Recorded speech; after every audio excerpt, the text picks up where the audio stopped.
लोगों ने देखा होगा जब 15 अगस्त को प्रधानमंत्री जी ने घोषणा किया था कि हम दीपावली के पहले इस पूरी रूपरेखा को तय कर देंगे, तब से बिक्री हमारा स्लो होगा। सबको ये उम्मीद था कि प्रधानमंत्री जी कोई विशेष पैकेज लेकर आएंगे, जिसको लेकर आए पूरी अर्थव्यवस्था में लगभग 93,000 करोड़ रुपया का लॉस होगा। ये राजद कांग्रेस के लोग कह रहे पूरे देश में कि भाई हमको पुराना ही टैक्स लागू करना है। मोदी जी ने जो नया टैक्स किया इससे हम नहीं चलेंगे, हम उस पुराने ही टैक्स में हम स्वागत भी करेंगे कि आप लोग टैक्स दीजिए, कोई दिक्कत नहीं। 12% टैक्स लोगों को देने पड़ते थे, उसमें भी उसको घटाकर 5% किया गया। इसके साथ साथ कई ऐसे सेक्टर हैं जैसे जो कपड़ा तैयार हो जाता था तो उसमें 2,500 से अधिक की राशि का जो कपड़ा होगा उसमें 18% टैक्स देने पड़ेंगे और 2,500 से जो नीचे होगा उसको 5% टैक्स देंगे। ऐसा कोई नहीं है 6 महीने के बाद प्रत्येक 6 महीने पे चुनाव, और लोकसभा का चुनाव नहीं है। लोकसभा का चुनाव तो 1 साल पहले हो गया, फिर 6 महीना के बाद, इसके बाद कोई काम मोदी जी करेंगे तो फिर कहेगा कि बंगाल में चुनाव है, असम में चुनाव, उसके 6 महीना के बाद फिर हिमाचल में चुनाव है, पंजाब में चुनाव, उसके 6 महीने के बाद फिर उत्तर प्रदेश में चुनाव।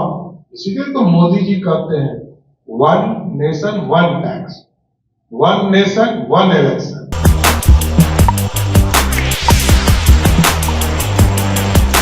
नमस्कार, मैं सुरभि मानसी और आप देख रहे हैं वॉइस हब। तो वित्तीय बैठक जो दिल्ली में हुआ उसके बाद सम्राट चौधरी ने प्रेस कॉन्फ्रेंस के जरिए अपनी बातों को रखते हुए वो काम को साझा किया कि प्रधानमंत्री नरेंद्र मोदी ने 15 अगस्त को जब सबके सामने मंच से वादा किया था कि वो जीएसटी पर जो एक्स्ट्रा चार्जेस लग रहे टैक्सेस के उसको घटाएंगे ताकि किसानों को और आम जनता को राहत मिल सके, उन सभी बातों की चर्चा करते हुए कितनी चीज़ों पर कितना टैक्स कम किया गया है, जीएसटी टैक्स को घटाया गया है, इसकी जानकारी दी।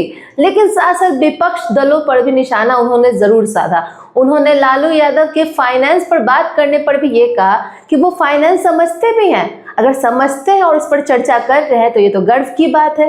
और उन्होंने क्या क्या तंज कसे और क्या पूरी तरह से बखान किया है, क्या पूरी बायोडाटा दिया है, क्या जानकारी दी है जीएसटी को लेकर, आइए जानते हैं।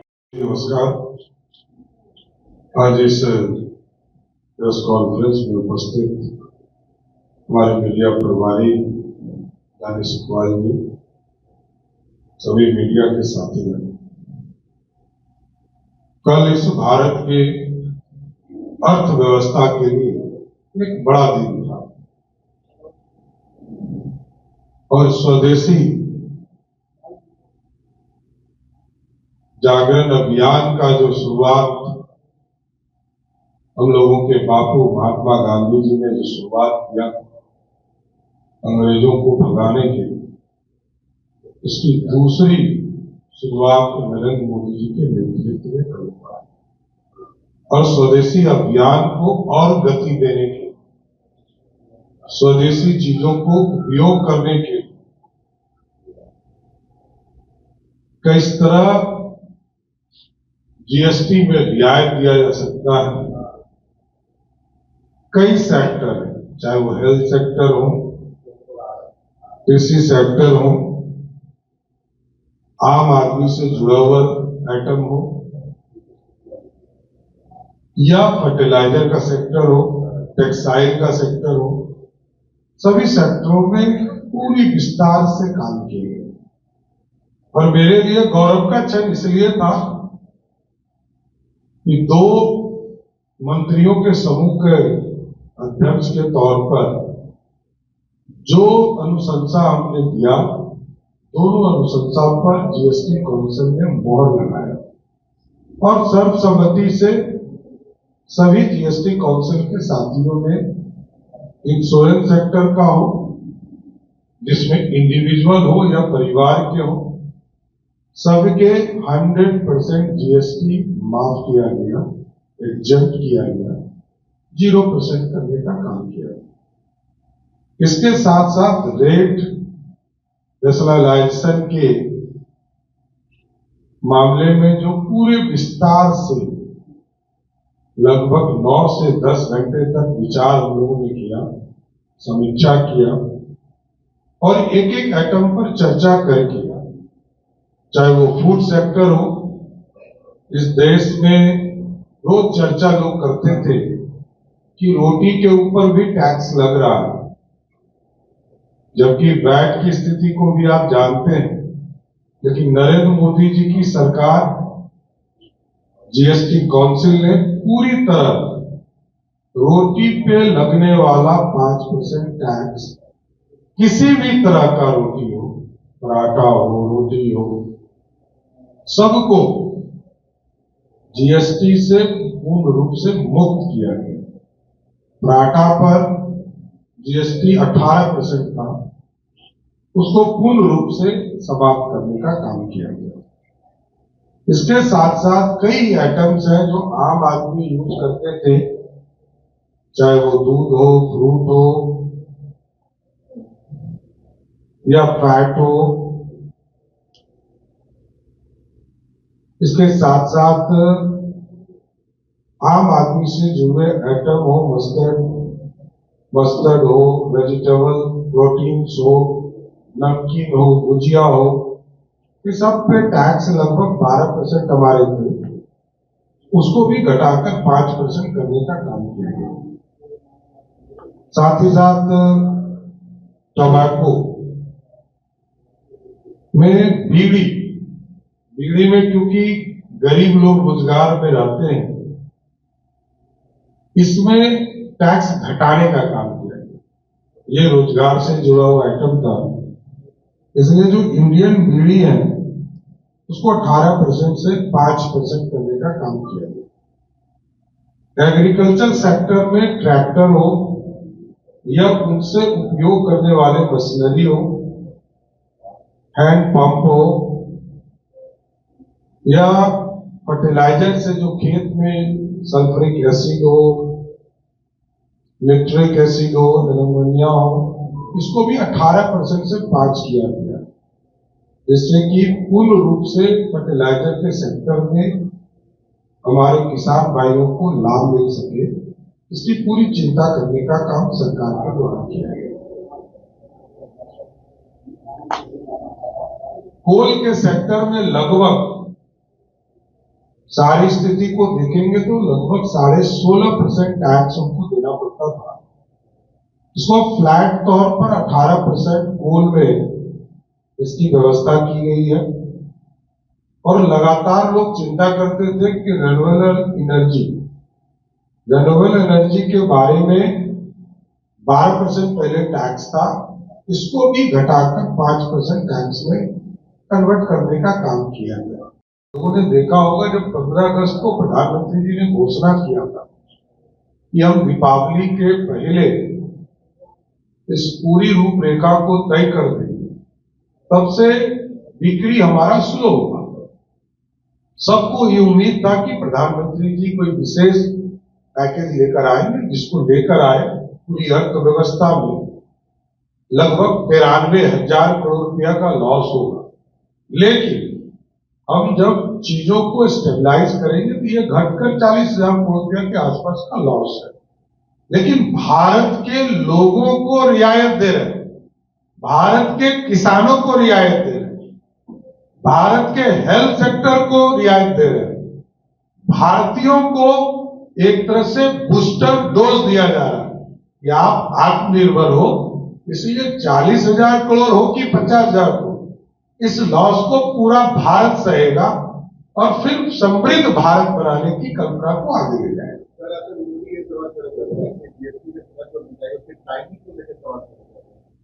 टाइमिंग ऐसा कोई नहीं है, 6 महीने के बाद प्रत्येक 6 महीने पे चुनाव है।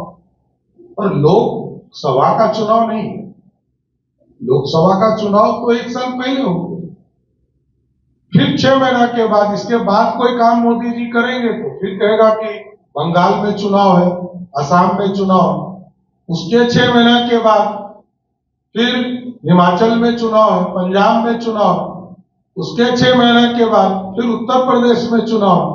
इसीलिए तो मोदी जी कहते हैं 1 नेशन 1 टैक्स, 1 नेशन 1 इलेक्शन। इसी के लिए मोदी जी कहते हैं कि 6 महीना फिक्स कर लो, चुनाव करेंगे। तो जिन लोगों को ये प्रश्न लगता है, ये स्टेट सब्जेक्ट नहीं है, ये भारत का सब्जेक्ट है। जो लोग, मैंने देखा कि कांग्रेस के कुछ प्रवक्ता, राजद के प्रवक्ता कह रहे हैं कि टाइमिंग को लेकर, उनको ये बताना चाहते हैं कि भारत के नागरिकों को रियायत नहीं मिले, ये लोग नहीं खरीदेंगे। राजद के लोग ये कह दें कि हम पुराना ही टैक्स लागू करेंगे, हमको कोई दिक्कत नहीं, हमको तो पैसा ही आएगा। तो ये राजद कांग्रेस के लोग कह दें पूरे देश में कि भाई हमको पुराना ही टैक्स लागू करना है, मोदी जी ने जो नया टैक्स किया इससे हम नहीं चलेंगे, हम उस पुराने ही टैक्स, हम स्वागत भी करेंगे कि आप लोग टैक्स दीजिए, कोई दिक्कत नहीं। 12% टैक्स लोगों को देने पड़ते थे, उसमें भी उसको घटाकर 5% किया गया। इसके साथ साथ कई ऐसे सेक्टर हैं, जैसे जो कपड़ा तैयार हो जाता था तो उसमें 2500 से अधिक की राशि का जो कपड़ा होगा उसमें 18% टैक्स देने पड़ेंगे, और 2500 से जो नीचे होगा उसको 5% टैक्स देने पड़ेंगे। इससे पूर्ण रूप से